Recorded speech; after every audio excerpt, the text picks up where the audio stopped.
They say the Emperor protects, but out here, beneath the rusted skies of a dying manufacturing world, his light feels distant, faint as a whisper in the smog. The air is thick with promethium fumes, the clang of servitors hammering metal into endless obedience. Men and women who once bore names now answer only to numbers. Their backs are bent in eternal servitude to machines older than memory. The smell of burnt oil mingles with blood, and faith itself becomes a kind of madness, a desperate hope that the pain means something, that the Imperium still remembers them.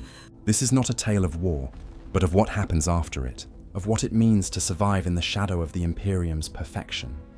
If you wish to descend deeper into the unspoken truths of the Imperium, its beauty, its horror, and everything in between, then stay with us.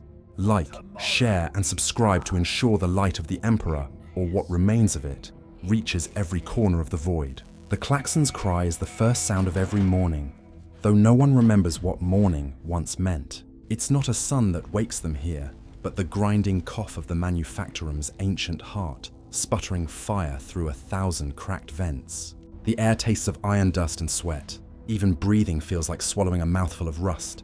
Beneath the endless clatter of gears, bodies stir in perfect unison, like parts of a machine that can never stop. They rise, not because they wish to, but because the sound commands it.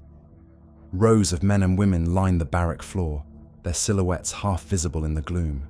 Some are missing eyes replaced by cheap augmetics. Others have skin so burned and blistered it peels like wax under the heat lamps. Names have no place here, only numbers carved into the metal tags they wear like brands. A low voice hums from the vox grills above, reciting the daily litany. To work is to serve is to live, to falter is to betray. The words echo through the steel caverns like scripture, but none dare speak them aloud. They have heard them too many times to find meaning anymore. A man, designation 4713 Beta, moves slower than the rest. He feels the weight of his limbs, as if each one is chained to the ground. His memory is fractured, glimpses of a sky he no longer believes exists, a voice calling a name that isn't a number. But before the thought can take shape, the overseer's lash screams through the air. The man's back arches with pain, and his body remembers obedience. There is no room for memory here, only rhythm, only production, only survival. They march toward the forges, their boots striking sparks on the grated floor. Ahead, the doors part with a shriek of tortured metal, revealing the inferno within, a cathedral of heat and industry. Rivers of molten metal flow between assembly lines, casting molten light across walls covered in sigils of the Adeptus Mechanicus. Servo skulls drift through the haze like pale ghosts, their optical lenses clicking and whirring, recording every movement. Above, chains rattle and cranes moan, lowering engines the size of tanks into the waiting claws of servitors. Every surface hums with life, though it is a cruel, mechanical life that no longer remembers mercy. Beta takes his place at the press, a monstrous device that slams iron plates into shape with enough force to shatter bone. His hands are blackened, his veins etched with promethium burns. He moves by instinct, each motion drilled into him through years of repetition. The cycle is endless. Align, press, remove, repeat. The noise is so constant it becomes a kind of silence, a silence that eats thought. He loses track of time until even pain feels distant, like something happening to someone else. Then, for the first time in years, something different happens. The machine stalls. Just for a second, an impossible pause. Steam hisses, lights flicker. In that moment, the forge falls quiet enough for him to hear his own heartbeat. Panic spreads instantly. To falter is to invite death. The servitors lurch into action, cables snaking from their spines as they reconnect power conduits. Overseers shout from the catwalks, their voices amplified through vox masks, distorted into metallic growls. Keep the rhythm. Keep the Emperor's will. 4713 Beta stares into the machine's open maw. For the briefest instant, the reflected glow forms the shape of a face. His own, or perhaps another's, he can't tell. The memory strikes like lightning, the smell of rain, a child's laughter, a woman's hand touching his cheek. It's gone as quickly as it came, swallowed by the roar of the machinery resuming its endless pulse. But something inside him shifts, a crack forming in the perfect machinery of his obedience. When the shift ends, the workers collapse back into their bunks, too exhausted to speak. The air is thick with the stink of burnt oil and blood. 4713 Beta lies awake, staring at the ceiling pipes, listening to the drip of condensation. His fingers twitch, replaying the motion of the press again and again. But behind his eyes, the image won't fade. The face, the memory, the impossible glimpse of a world not made of iron and fire. He doesn't know if it's real. He only knows that it hurts, and that this pain feels alive in a way nothing else does. Outside the barracks, the factory drones never stop. Their endless hum seeps through the walls, a lullaby for the damned. Somewhere, far above the smog-choked clouds, the light of the Astronomicon burns, a beacon said to guide humanity across the stars. But down here, buried beneath centuries of industry and ash, that light is just a rumor. In its place, the glow of furnaces paints everything in the color of blood. The next shift begins in 4 hours. The klaxon will scream again, and they will rise again. But one man, 4713 Beta, will not sleep, because for the first time in years, he has remembered that once he had a name. The siren calls again, cutting through the half-sleep of the barracks like a blade. The sound is a command, not a request. Men and women stir in perfect unison, limbs heavy, lungs filled with the stink of oil and metal. The cycle renews itself. Bodies rise, boots hit iron, the march begins. No one speaks. Words are dangerous things here. They carry ideas, and ideas corrode obedience faster than acid eats through steel. In the manufacturum's main artery, the ceiling disappears into a haze of smog and light. Massive pistons pound like the heartbeat of some slumbering god, every strike echoing through the bones of those below. Vox grills crackle with static before the voice begins, deep, synthetic, half-human. It speaks the same sermon it has for centuries, a litany of devotion and labor. Blessed is the hand that builds, for it builds the Imperium. Blessed is the mind that obeys, for it serves the Omnissiah. All praise to the Emperor, the everlasting machine. The crowd answers as one, their voices flat, their faith mechanical. But 4713 Beta doesn't speak. His lips move, but no sound emerges. The rhythm of the chant clashes against the rhythm of his thoughts, and something inside him fractures further. He feels the weight of eyes upon him, the overseers, the servitors, the unseen gaze of the Omnissiah himself, and forces the words out just in time to escape notice. The lie tastes like ash. When the bell rings, the workers disperse to their stations. 4713. Beta's task today is alignment, guiding jagged metal frames into place before the great press seals them into shape. Each press sends tremors through his body, rattling his bones, testing the limits of flesh. The machines are old, older than memory. Their inscriptions are worn smooth by centuries of touch. The sigil of Mars, the double-headed Aquila, half erased by soot. Some whisper that these machines are alive, that they hunger for blood, that they whisper in Binharic dreams. The tech priests say such talk is heresy, but everyone knows it's true. During a scheduled pause, the servitors line the walkway to deliver the daily blessing. They are abominations of flesh and circuit, their mouths wired open to chant prayers in monotone. By the Omnissiah's will, the gears turn. By the Emperor's grace, flesh endures. A priest stands behind them, wrapped in red robes, his face hidden by a vox mask. His voice is soft but absolute. "Kneel, children of labor," he says. "Your suffering is your offering," and they kneel, all of them. The priest raises a mechanical hand, its fingers tipped with syringes that drip a glowing chemical. One by one, he injects the fluid into the workers' necks. A stimulant, a sedative, perhaps both. The pain fades, the exhaustion dulls. For a few blissful moments, their faith feels real again. The priest calls it blessing. The overseers call it maintenance. The workers call it nothing at all. When it's over, 4713, Beta feels lighter, disconnected. He returns to his press, his movements clean and efficient, but his thoughts drift beyond the machines. He imagines the Emperor, not as the radiant god of the sermons, but as a distant figure, half asleep upon his golden throne, unaware of the smoke-choked hell that bears his name. He wonders if the Emperor hears their prayers at all, or if they vanish into the void like sparks swallowed by darkness. The sound of flesh hitting metal snaps him back to reality. A worker has collapsed beside the conveyor, her arm trapped beneath the press. There's no scream, just the hiss of steam and the wet crunch of bone. The overseer doesn't flinch. He signals a servitor, and the remains are dragged away. The line continues as if nothing happened. In the Emperor's factories, even death is a form of productivity. 4713 Beta watches the blood trail disappear into the drains. Something burns in his chest. A quiet, forbidden thought. He doesn't know if it's rage or grief, but it feels alive, dangerous. He buries it deep under layers of habit and obedience. Yet, as the day bleeds into another, he begins to notice small things. The tremor in his hands, the irregular rhythm of his breathing, the way his mind lingers on that face from the reflection. In the silence of the barracks that night, as the others sleep, he whispers words not from the Vox Grill's catechisms, but from memory. Faint, trembling syllables of a prayer long forgotten. It's not to the Emperor, not to the Omnissiah, but to something simpler. A name, a promise, a spark of humanity that the Imperium has not yet crushed. And though no one answers, for the first time, the silence does not feel empty. From the highest catwalks, the labor camp is a living machine. An ocean of iron veins pulsing with heat and motion. Below, thousands of workers move like synchronized pistons, their sweat feeding the dust that clings to every surface. Overseers pace above them, silhouettes outlined by the red glow of furnaces, their faces hidden behind Vox grills that distort even the sound of their breathing. To the workers below, they are both priest and executioner, voices of the Emperor made flesh, untouchable and merciless. 3.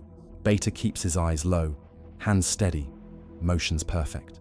The press roars, the line moves, the day bleeds forward without meaning. Yet he feels the gaze of an overseer sweep across him like a spotlight. It's not a person's gaze, it's a system's, cold and searching. The overseer carries a rod of compliance, its head glowing faintly with electric discharge. He stops beside a worker, gestures once, and the rod descends. The crack of current slices through the noise, and the worker convulses before crumpling to the floor. No one looks. No one slows. The line must move. The overseer's Vox mask amplifies his voice, turning words into metallic commands. The Emperor's work does not wait for weakness, he says. The body is dragged away, the rod hums again, and the rhythm continues. Above them, the banners of the Adeptus Mechanicus hang motionless in the heat, their cogwheel symbols blackened with soot. They proclaim faith in the machine god. But down here, faith is another word for fear. Later, during the midday ration break, a misnomer for a pause too brief to eat, 4713 Beta catches a glimpse of the Overseer's world. Through a gap in the plating, he sees the upper gantries, clean steel floors, light filtered through protective glass, filtered air. Overseers move among servitors and data slates, their robes lined with gold thread, their augmetics polished to perfection. They live above the fumes, above the noise, untouched by the grime that coats every breath the workers take. To them, the laborers below are simply raw material, biological extensions of the machinery, necessary but replaceable. A chime rings, the pause ends, the workers return to motion, their bodies still buzzing from the electric taste of recycled nutrients. As the line resumes, 4713 Beta catches something strange. An overseer lingering near the edge of the catwalk, head tilted slightly, observing. For a moment, he thinks their eyes meet. Though the visor reveals nothing but a mirrored surface, the figure lingers longer than usual, then turns and vanishes into the haze. Whispers travel fast in the camp. By nightfall, the story shifts with every retelling. That the overseer was testing loyalty, that he was looking for saboteurs, that he was searching for someone specific. The last version, whispered by a man missing half his jaw, claims the overseer was human once, before being remade by the tech priests, his flesh rewired to purge compassion. They call him the Optor, the man mutters. He sees through metal, through lies, through the soul. No one laughs. No one dismisses it. That night, the punishments begin. The klaxons blare without warning. Red light floods the barracks. Servitors stomp through the aisles, dragging chains, their vox boxes blaring scripture. By the will of the Emperor, corruption shall be burned away. Workers are pulled from their bunks, lined against the walls. The overseer, the one they now call the Optor, descends into the barracks for the first time. His robes trail over the filthy floor, gathering ash like a priest collecting relics. His voice, amplified and cold, fills the air. Production faltered today, output decreased. This displeases the machine god. He raises his rod of compliance and gestures toward a random worker. The lash of lightning arcs, flesh burns, the smell of ozone mixes with blood. He turns to another, then another. The rhythm of punishment mirrors the rhythm of labor. Predictable, relentless. When he stops before 4713 Beta, the man's body tenses on instinct, every nerve screaming to kneel, to submit, to disappear, but the overseer does not strike. Instead, he leans close. Through the vox grill comes a whisper distorted by static, something almost human. "I see you." Then the lash descends on the man beside him. Hours later, the lights dim, the barracks silent, but for the low hum of the ventilation units. 4713 Beta lies awake, the echo of that voice replaying in his mind. "I see you." It was not accusation, not command, not faith. It sounded like recognition. And for the first time, he wonders if the overseer is as much a prisoner as they are. Sleep no longer comes easily. The barracks breathe like a wounded beast. The steady exhale of hundreds of lungs synchronized by exhaustion, punctuated by the whine of servitors on patrol. Every sound carries weight. Every whisper feels like a confession. 4713, Beta lies still, pretending to sleep, but his eyes follow the shadows cast by the flickering lumen globes. They sway across the ceiling like restless spirits, searching for a way out. The next cycle begins before rest can take him. The klaxon wails, and the march resumes. Yet something has changed. There is no chatter, no coughs, not even the groan of metal boots on the grating. The air feels heavier, as if the very atmosphere has been commanded to obey. The overseers move slower today, more deliberate, their visors scanning each face for invisible sins. The Opter is among them, his motion precise, his augmetic limbs whispering like knives. Every few hours he stops the line to recite a fragment of creed, his tone neither devotional nor cruel, but empty. The voice of a man long detached from his own words. During the second shift, a worker collapses, not from weakness but from refusal. She simply stops. The machine halts, the rhythm falters, and time itself seems to hesitate. No one dares move. The Opter descends. "Designation?" he asks, though everyone knows names are forbidden. The woman lifts her head and meets his gaze. "I had one once," she says, voice cracked but steady. "It's not for you." The silence that follows is suffocating. Then, without warning, the rod of compliance strikes. A flash of blue arcs through the air, and the smell of scorched flesh fills the hall. She doesn't scream. Her body stiffens, then folds gently to the floor, smoke rising from her spine. The machine restarts. The Opter turns away. To him, it is no execution, only maintenance. But 4713. Beta feels the echo of that defiance lodge inside his chest, like a spark trapped under ash. He moves mechanically through the remainder of the cycle, his hands performing the same motions, but his thoughts drift elsewhere. He wonders what the woman's name might have been, and if the Emperor, in his infinite radiance, ever remembers the sound of a single voice refusing. When the klaxon finally signals rest, the barracks remain silent. No one speaks of her. No one dares. Even grief is rationed here, measured and suppressed like everything else. 4713 Beta lies awake again, the memory of that calm defiance haunting him more than the sight of her death. Somewhere above, the Opter walks the catwalks alone, his steps echoing like the slow ticking of a clock. Hours later, the barracks vox grill crackles to life. A new voice speaks. Not the familiar monotone of the sermons, but something colder, procedural. Sector 12 Gamma under audit, subjects to be evaluated for inefficiency. Re-education protocols authorized. The words ripple through the rows of sleeping workers.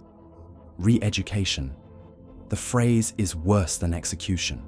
Those sent never return, or if they do, they return emptied. Eyes glassy, movements perfect. Their humanity erased as cleanly as data wiped from a slate. When they come for 4713 Beta, there is no struggle. Two servitors lift him by the arms, their grips ironclad. The world blurs in heat and motion as he's dragged through corridors lit by crimson lumen strips. The air changes, cooler, sterile, humming with electricity. He's brought into a chamber of white metal, its walls etched with circuitry that glows faintly like veins beneath skin. At its center stands the Opter. "You faltered," the overseer says, voice calm, almost gentle. "Your hesitation slows the machine." 1 Beta says nothing. His tongue feels heavy, his mind thick with dread. The Opter studies him for a long time before speaking again. "You remembered something, didn't you?" The question is too sharp, too human. For a moment, 4713, Beta sees something behind the visor. Not pity, but familiarity. The Overseer turns toward the console, and a low hum fills the room. Restraints clamp around Beta's wrists and temples. A probe lowers, glowing with faint blue light. "This is mercy," the Opter says. "To forget is to serve without pain." The machine activates. Pain blossoms behind 4713 Beta's eyes. Not physical, but deeper, as if the very structure of memory is being peeled away. Faces blur, voices dissolve, years vanish into static. But the spark, that small impossible spark, refuses to die. Through the white noise, he sees flashes, a field of grass, a child's laugh, a woman's hand reaching for his. The pain intensifies. He screams, though he doesn't know the word for it anymore. And then, silence. When he wakes, the restraints are gone. The Opter stands beside him, motionless. "Return to your post," the Overseer says. Beta rises. His head throbs, his vision swims. The memories are fragments now, scattered, incomplete. Yet among them, one image remains untouched. The woman who defied him, who refused to bow. Her words echo faintly through the static in his mind. "It's not for you." As he's led back to the barracks, something flickers behind his dull stare. Not understanding, not rebellion, just a single thought, fragile but alive, a question the machine failed to erase. Why? The world returns in fragments. Sound first, the hiss of steam, the metallic thrum of the forges, then smell, the sting of oil and burnt ozone. Vision arrives last, hazy and distorted, as if the air itself resists clarity. 4713 Beta wakes at his post, hands already moving in rhythm. The mind remembers what the heart refuses. Each motion flows into the next, precise, mechanical. From a distance, no one could tell he'd ever been taken. That is the purpose of re-education, to make the scar invisible. Yet something feels different. Not in the world, nothing ever changes in the manufactorum, but in him, a tiny imperfection in the pattern, a hesitation between breaths. Somewhere in the back of his skull, beneath the static of obedience, a faint whisper stirs. Words without source, shapes without name. When he blinks, he sees the flash of her defiance, the way she stood before the Opter, unbroken. The image lingers like an aftertaste. Days pass, or perhaps weeks. Time dissolves in the rhythm of production. But then, one shift, as he aligns a frame beneath the press, something slides across the floor beside his boot. A data slate, cracked, its edges scorched, half buried under ash. No one else notices. No one looks down here. The flow of the line is a tide too strong to break. Carefully, when the Overseer's gaze turns, he nudges it beneath a fallen gear plate. He feels its weight through the metal. Heavy, forbidden. That night, long after the klaxons fade, 4713 Beta stays awake. Around him, the barracks sleep like a graveyard. He reaches beneath the cot and pulls the slate into view. The screen flickers weakly, runes dancing across it like the ghosts of data half erased. He brushes away the soot, and lines of text begin to form. Archaic High Gothic, older than anything he's ever been taught. The words tremble as if alive. To work is to live. To live is to endure. But beyond the gears there was once light. He scrolls further. Schematics, fragments of history, prayers that don't belong to the sermons of the machine god. There are mentions of a world called Cadia, of men who fought against the impossible, of defiance turned into legend. Each phrase cuts deeper, awakening something long dormant. The whisper in his head becomes clearer now. Remember, he doesn't realize someone is watching until it's too late. A shadow detaches from the darkness across the aisle. A thin figure wrapped in rags, her face hidden behind a respirator. She moves silently, sits across from him, and raises a finger to her lips. Then she speaks, barely audible. "You shouldn't have found that," she says. 13 Beta freezes. "Then why didn't you take it?" "Because it found you." Her eyes gleam through the dust. That's how it begins. She reaches forward and touches the data slate. For a second, the runes flare brighter, illuminating a symbol etched in the corner, a fragment of the Imperial Aquila, scorched and broken. "We pass it," she whispers. Those who still see, the ones who remember what the Imperium was meant to be. He stares at her, uncertain if she's real or a lingering echo from the re-education chamber. "You'll get us both killed." "Maybe," she says. "But dying as a person is better than living as a cog." Her voice trembles, not with fear, but conviction. Then she rises, melts back into the sleeping rows, leaving him alone with the flickering slate. The screen dims, but the words remain burned into his vision. There was once light. Over the next few cycles, he notices others like her, subtle nods exchanged in the corridors. A piece of chalk mark on the bulkhead in the shape of a broken gear, servitors with altered paths, workers who pause for just a breath too long when the sermons blare through the vox, a pattern hidden within obedience. He begins to see it everywhere, like static, forming a message. During one shift, the machine halts again, the same impossible pause he'd witnessed cycles ago. Overseers shout, servitors rush to reconnect the conduits. But this time, amid the noise, someone whispers close to his ear, "Tonight, sublevel 13. When he turns, no one is there. That night, he follows the signal, down narrow stairways slick with condensation, past broken pipes that hiss like serpents. The deeper he descends, the quieter the world becomes, until even the constant hum of the manufactorum fades into silence. The corridor ends at a sealed hatch marked "Restricted", Magos access only. The words are barely visible beneath layers of grime. Someone has scratched another phrase into the metal. The Emperor sees through no eyes here. He hesitates. Fear grips him, not of punishment, but of what lies beyond. Yet curiosity, that forbidden spark, drives him forward. He pries the hatch open. The air inside is still. Dozens of workers stand in a circle, their faces lit by a single lumen coil hung from the ceiling. The woman from before is among them. At the center, on a makeshift altar of scrap metal, lies a data core glowing faintly red. A man in tattered robes speaks in a low voice, rhythmic and steady. The machine. God demands function, but man was not born to function. He was born to remember. 713 Beta steps into the circle. Every eye turns to him. The woman gestures toward the data core. "Now you see," she says softly. "We keep the word alive, hidden beneath the dust." He looks at the glowing relic and feels the pulse of it echo within his own chest. For the first time since the re-education chamber, he feels alive. And somewhere high above, as if sensing the tremor of awakening far below, the Opter pauses on his patrol. He tilts his head, the faintest flicker of something passing behind the visor. Perhaps it is recognition, perhaps it is dread. The sparks have begun to gather. The hidden chamber breathes like a living heart, pulsing with the rhythm of whispered prayers and flickering light. The air hums with heat from the data core, each pulse casting long shadows across faces hollowed by years of labor. The gathered workers speak in fragments, half liturgy, half memory. Their words are fragile things, trembling with both reverence and fear. They call themselves the Remembered, a name spoken only in this subterranean dark, where the Emperor's sanctioned light cannot reach. Beta listens as the man in tattered robes, the one they call the Archivist, recites words banned in every corner of the Imperium. "We are not the gears of the machine god," he says, his voice a rasp softened by conviction. "We are the dust that remains when the gears grind themselves to ruin. And from dust, all things are reborn."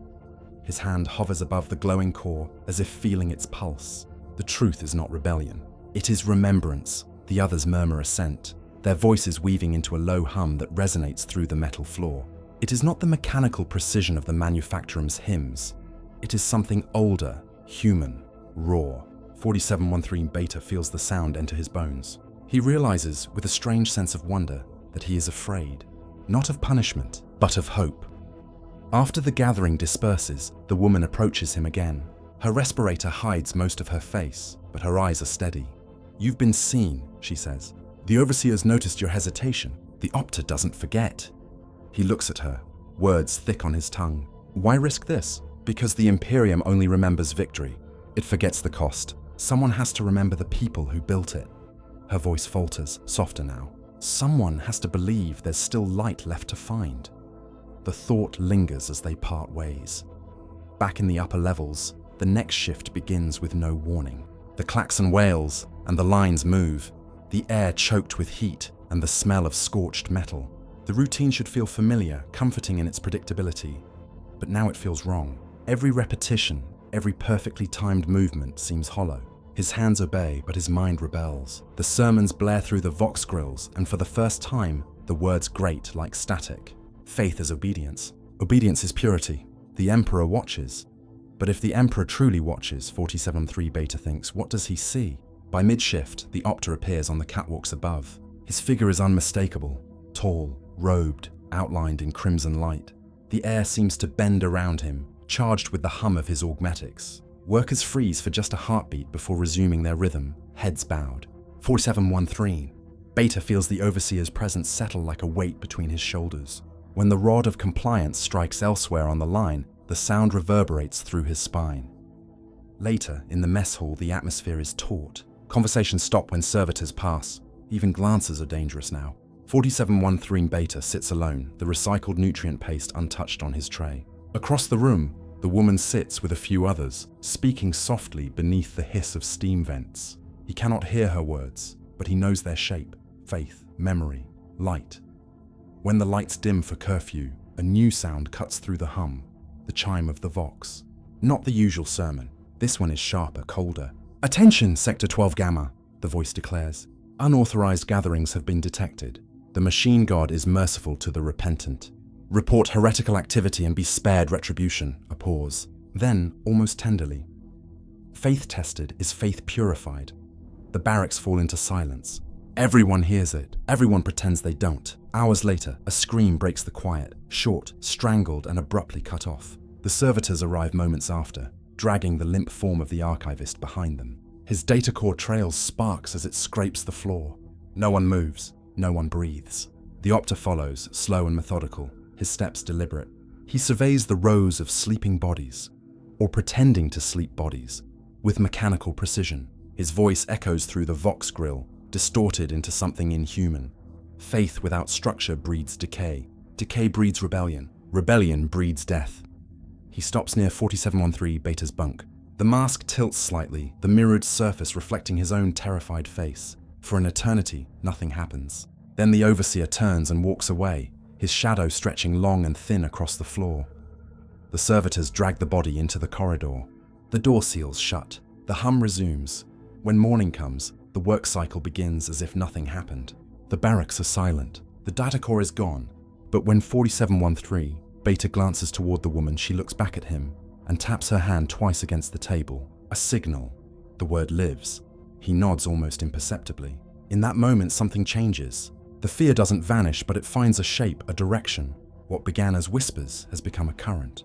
The machine still turns, but beneath its perfect rhythm, something human is stirring, a spark spreading unseen. Above, in the control spire, the Opter watches the feeds flicker. Grainy images from 100 lenses show nothing but obedience. Yet he feels it too, the faint tremor in the system, the pulse of something he cannot name.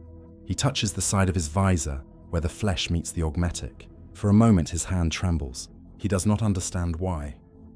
The manufactorum was never meant to be silent. For centuries it had lived and breathed with mechanical certainty. Each piston, each chain, each human body serving a purpose, all in perfect harmony with the endless hum of the machine god's will. But silence came anyway. It slipped through the cracks between the shift bells, through the exhaust vents, through the mouths of those too afraid to speak. It came softly at first, a pause between clatters, a hesitation in the rhythm, and in that pause, something began to break. It started with a malfunction. A single conveyor in subsector 12 halted mid-cycle, its cog teeth grinding against a jammed gear. Sparks rained down like fiery snow as the servitors scrambled to correct the fault. The Overseer above barked orders through the Vox, his voice shaking with static and frustration. 4713 Beta was there, his hands slick with oil, his face lit by the molten glow of 1,000 forges. The smell of burnt metal filled the air. When the press shuddered and seized again, a chain reaction rippled outward. Lights flickered. Power conduits sparked. The air shimmered with heat and ozone. Somewhere deep below, a circuit overloaded with a sound like thunder. Then the lights went out. For the first time in living memory, the manufactorum plunged into darkness. The silence was absolute. Even the servitors paused, frozen mid-motion, awaiting instruction. The darkness was so complete that 4713 Beta could hear the pounding of his own heart, loud as a hammer in his chest. Then, from somewhere behind him, a voice whispered, small, trembling, human. "It's time." The words sliced through the dark like a blade. Others began to whisper them too, passing them along the rows of workers like contraband. "It's time, it's time." The phrase spread faster than fear, carried by breath and heartbeat. Then someone moved, one worker, then another. Chains rattled. A tool clanged to the floor. When the emergency lights sputtered back to life, the world had changed. The overseer's rod of compliance struck the nearest worker, but the worker didn't kneel. He turned. His eyes were bright with something that looked almost like madness or hope. Then he swung his wrench, and the overseer fell. The sound of bone breaking beneath iron was louder than any sermon. For a heartbeat, the entire manufactorum froze. Then chaos erupted. Servitors surged forward, mechanical limbs snapping and whirring.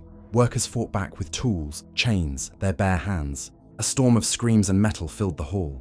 4713, Beta moved through it like a man in a dream, his body remembering what the mind refused to comprehend. The heat was unbearable. The scent of blood mixed with promethium fumes until breathing itself became an act of defiance.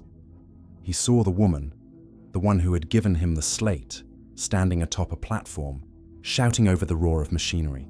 "No more servitude," she cried. "No more silence." Her voice cut through the chaos like a beacon, drawing others toward her. They surged forward, overwhelming the servitors, tearing cables from the ceiling, smashing the machines that had once enslaved them. The first explosion came from the reactor conduits, a bloom of fire that rolled through the factory like the breath of a dying god. Alarms screamed. The walls shook. Metal melted into slag, the air filled with embers that clung to skin like glowing ash. Ford Beta stumbled through the smoke, half blind, clutching a wrench slick with blood that might have been his own. Around him, the workers chanted, not the litanies of the Omnissiah, but something older, primal. Words without translation, born of desperation and fury. The chorus grew louder as the flames spread. For the first time, the machine was not the master, it was prey. He reached the catwalks and saw the Opta. The overseer stood above the inferno, motionless, watching the rebellion unfold. The glow of the fires reflected off his visor, turning him into a figure sculpted from light and shadow. 4713 Beta felt a surge of conflicting emotions. Rage, fear, recognition. Their eyes met through the heat. The Opta raised his rod, but he didn't strike. His voice carried through the roar, amplified but unsteady. "You think this will free you? You think burning the machine will change what you are?" 4713 Beta shouted back, the words tearing from his throat before he could stop them. "At least now it feels like living." The overseer hesitated. For the briefest instant, the static of his vox faltered, and the man beneath the metal almost seemed to breathe. "Then live," he said quietly. "But understand, everything that burns must answer to the ashes." He turned and vanished into the smoke as the structure groaned beneath its own weight. The roof began to collapse, molten debris crashing down in showers of fire. 4713 Beta ran, stumbling through corridors that twisted and split apart. Around him, workers screamed prayers to the Emperor, to the machine god, to anyone who might listen. Some shouted for freedom, others for forgiveness. The difference no longer mattered. When he burst into the open air, a sky black with smoke lit by fire, he saw the manufactorum burning behind him. The towers that had loomed eternal were collapsing into molten ruin. For a heartbeat, the fire illuminated everything. The banners of Mars, the sigils of the Aquila, the faces of the dying. It was terrible. It was beautiful. It was human. He fell to his knees, coughing, the taste of ash thick on his tongue. Around him, the survivors gathered in silence, their faces lit by the glow of the inferno. No one spoke. No one needed to. The machine had been broken, but the cost was written in flame. And somewhere far above, beyond the reach of the smoke and fire, the Astronomicon still burned, unblinking, indifferent. The workers had found freedom, but in the Imperium of Man, freedom is never without a price. The fires burned for 3 days and nights. The manufactorum, once the heart of the planet's industry, had become a wound upon its surface, vomiting smoke into the blood-red sky. The air was thick with the ghosts of iron and flesh. For miles, the ground trembled with the slow collapse of its titanic furnaces, their foundations groaning like the dying breaths of ancient beasts. The rebellion, if that word could even name it, had no leaders, no banners, no order. It was not an uprising of strategy, but of desperation, an eruption of pain long denied a voice. What remained now were fragments, survivors stumbling through the wastelands of slag and ash, eyes burned hollow, lungs scorched from breathing promethium smoke. Beta moved among them, though he was barely a man anymore. The heat had peeled the skin from his forearms. His clothes were little more than soot-stained rags. Every step sent pain lancing up his legs, but he kept moving. The world around him felt unreal, stripped of all the mechanical rhythm that had once defined it. The silence was worse than the noise had ever been. He passed bodies fused to the metal floor, charred servitors still twitching in their death throes, their programming caught in endless loops of unfinished prayer. By the Omnissiah's will, by the Omnissiah's will. The words spilled from cracked vox boxes, fading in and out of static. The smell of burnt flesh and machine oil hung heavy, clinging to everything. Somewhere beyond the ruins, he saw movement, a column of Skitarii marching in formation, their red cloaks immaculate even amid the wreckage. The rebellion had not escaped the gaze of Mars. The response was inevitable, mechanical. The Opter had called for retribution, and retribution had come. Beta ducked behind the shattered remains of a conveyor, watching as the soldiers advanced. Each step fell in perfect time, each weapon raised with ritual precision. The air shimmered around them, with the hum of energy weapons charging. Behind them rolled a tank bearing the sigil of the Adeptus Mechanicus, a sacred reliquary of war. Its vox blasters blared a hymn of purification. By the will of the machine god, rust shall be cleansed. By the grace of the Omnissiah, flesh shall be purified. The survivors scattered like insects before the flame. Some dropped to their knees, praying aloud. Others ran blindly into the smoke, only to vanish in bursts of light as the Skitarii fired. The manufactorum floor became a killing ground. Beta felt the heat of the blasts whip past him, scorching the air. The chaos had no sound now but screams and the slow, deliberate thunder of the advancing line. He tried to crawl away, his body shaking, his breath shallow. The woman, the one who had given him the slate, appeared through the haze, dragging another worker by the arm. She saw him, shouted something he couldn't hear. Then the sky turned white, a blast hit nearby, throwing them apart. The shockwave punched the breath from his lungs, hurled him into a wall of molten steel. When the world returned, everything was fire and light. His ears rang with a piercing hum, his vision smeared into shapes and movement. He saw her lying motionless, half buried beneath debris. He tried to reach her, but his arm wouldn't move. The light dimmed, replaced by the flickering red glow of emergency lumens. Figures emerged through the smoke, servitors dragging chains, and behind them, slow and deliberate, came the Opter. His robes were scorched, his visor cracked down the center, revealing glimpses of the pale flesh beneath. Sparks danced along the edges of his augmetics. He walked without haste, his rod of compliance replaced by a long, sparking staff. Each step left a faint hiss as molten residue cooled beneath his boots. When he stopped before 4713 Beta, his voice was barely human. "You burned the Emperor's gift," he said. "You brought ruin upon yourselves." 3. Beta coughed, blood mixing with soot. "We only wanted to live. Living is not the same as serving." The Opter's tone softened, distorted by static. "You could have endured. You could have obeyed. But you chose defiance." He knelt, bringing his cracked visor level with Beta's face. For a moment, the flickering fires reflected in the Overseer's exposed eye. It wasn't anger that lived there. It was something closer to sorrow. "Do you think the Emperor hears you?" the Opter asked. "Do you think he listens to the cries of those who defy his order?" 4713 Beta met his gaze, the last of his strength fading. "No," he said, "but maybe he should." The Overseer was silent. The words hung between them, fragile as glass. Somewhere distant, a reactor groaned as it collapsed, sending a plume of molten light into the night. The Opter stood slowly, turning to face the burning horizon. His voice, when he spoke again, was quiet, almost reverent. "I was human once," he said. "I prayed for deliverance. I was answered with duty." He looked back down at Beta. "That is the Emperor's mercy, to make you forget what it means to want." Then he raised his staff. The air shimmered, the hum of power filling the ruins. But as the light built to blinding intensity, the Overseer hesitated. His grip faltered. The staff trembled. The human eye behind the visor blinked once, slow, uncertain. He lowered the weapon. "Go," he said, voice cracking. "Go, before I remember what mercy costs." 3. Beta didn't question it. He dragged himself through the rubble, each movement tearing open new wounds. The fires faded behind him, replaced by the cold breath of the wasteland. The sky above was choked with smoke. Yet in the distance, he thought he saw the faint glimmer of starlight, pale and weak, but real. When he finally collapsed, The world was quiet. The wind carried only the distant hiss of cooling metal. The manufactorum was gone. The rebellion was ashes. And in that silence, the Emperor said nothing at all. Dawn never truly came to the Forge world, only a dim lessening of the red. The clouds were a permanent bruise over the horizon, thick with soot and memory.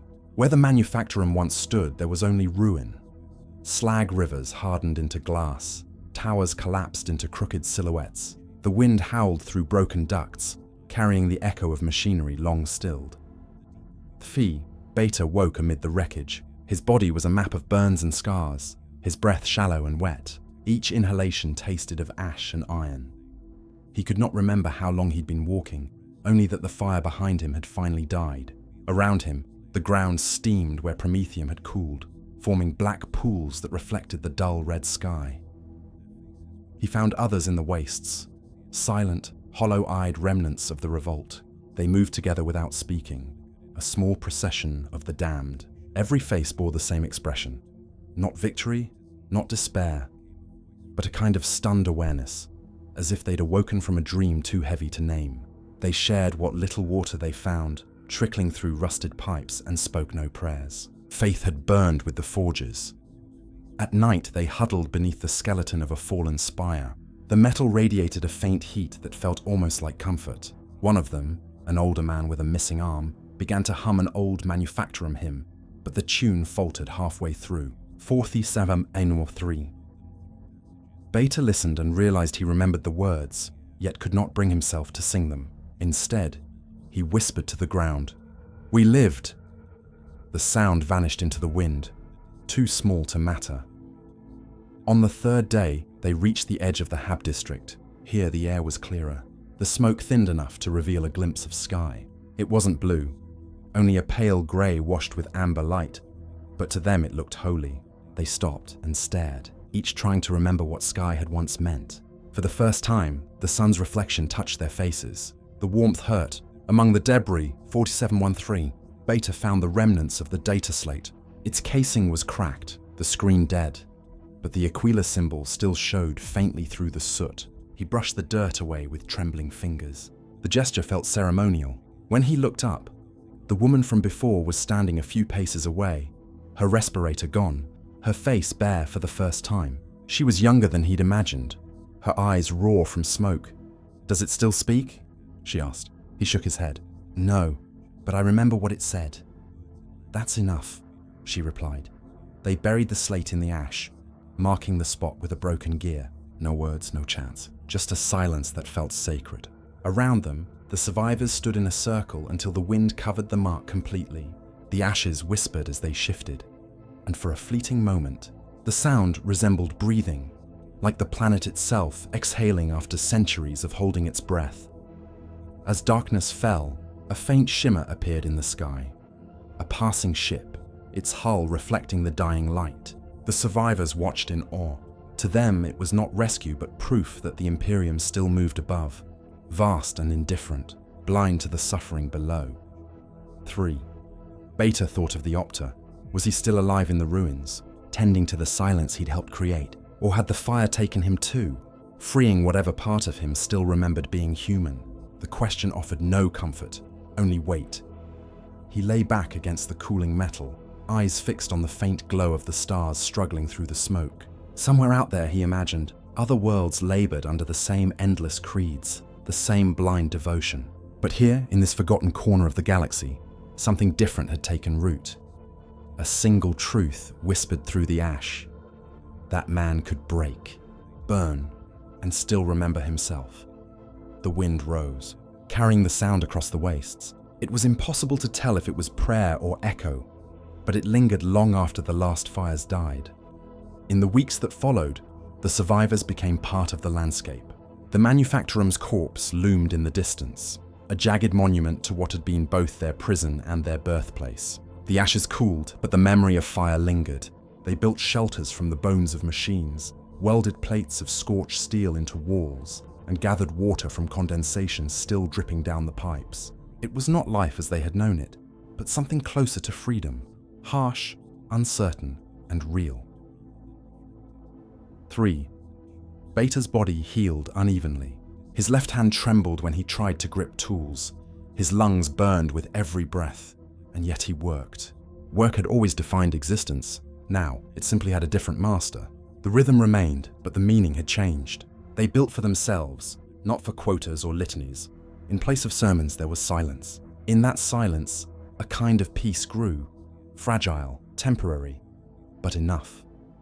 Sometimes he climbed to the ridge overlooking the ruins. From there, he could see the black scar of the manufactorum stretching to the horizon. During the day, the metal glistened like obsidian under the weak sun. At night, it glowed faintly with trapped heat, the ghost of fire refusing to die. The stars above seemed impossibly far. He often wondered if the Emperor, seated upon his golden throne, could see this place, if he even cared to.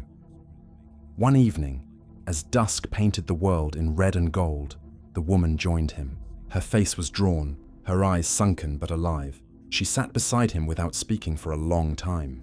The wind carried the faint scent of ozone, the echo of storms long gone. "Do you think it mattered?" she asked finally. He turned to her. "What?" "All of it. The rebellion, the fire, the deaths. Do you think it mattered to anyone but us?" He thought of the overseer, of the Opter's trembling hand, of the millions who would never know their names. "I don't know," he said. "Maybe not. But we remembered, even when we weren't supposed to. That has to mean something."